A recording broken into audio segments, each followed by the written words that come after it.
Ce matin, une pharmacie des Hauts-de-France peut vacciner contre la variole du singe. Elle est située à Lille et fait partie d'une expérimentation, tout comme 4 autres établissements en France. Cela vient compléter les 13 centres de vaccination déjà ouverts dans notre région. Ophélie Mazure et Frédéric Giltet.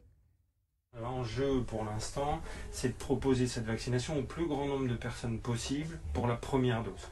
Une première dose plus rapide et plus proche de chez lui. Pour Julien, l'expérimentation en pharmacie est une aubaine. Il devait attendre la fin août en centre de vaccination. L'ouverture des rendez-vous en officine l'a soulagé. Ça reste un virus quand même. Je vis avec quelqu'un vulnérable, donc il est important que je le fasse. La pharmacie est un cadre discret qui rassure parfois aussi. Julien et David font partie des rares personnes à accepter de nous répondre aujourd'hui à Lille. Le couple regrette un début de campagne de vaccination stigmatisant. C'est pas parce qu'on est homosexuel, trans, bi, qu'on a des relations à tout va, quoi. Ça donne encore une étiquette et une mauvaise image de cette communauté, alors qu'en fait, je connais des hétéros qui aussi ont été contaminés, quoi. Du côté des pharmaciens, après des mois de Covid, on est plutôt bien rodé. Vacciner en officine est une habitude désormais. La phase d'expérimentation est surtout une phase logistique.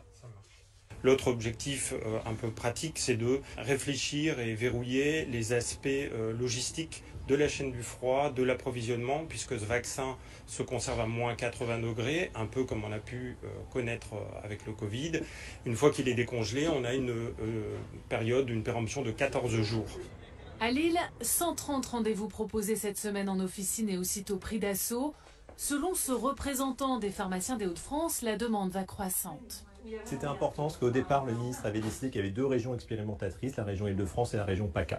Moi, je me suis battu pour que Lille puisse rentrer dans le dispositif parce qu'il y a une concentration, une forte densité de ces personnes éligibles en fait aux alentours des grandes villes et notamment à Lille. Moi-même, je me suis rendu au centre de vaccination à Lille samedi soir. Il y avait plus de 100 personnes qui attendaient pour se faire vacciner et ça durait il y avait des heures d'attente. Une nécessaire accélération de la campagne donc. Seuls 10% des personnes ciblées sont vaccinées.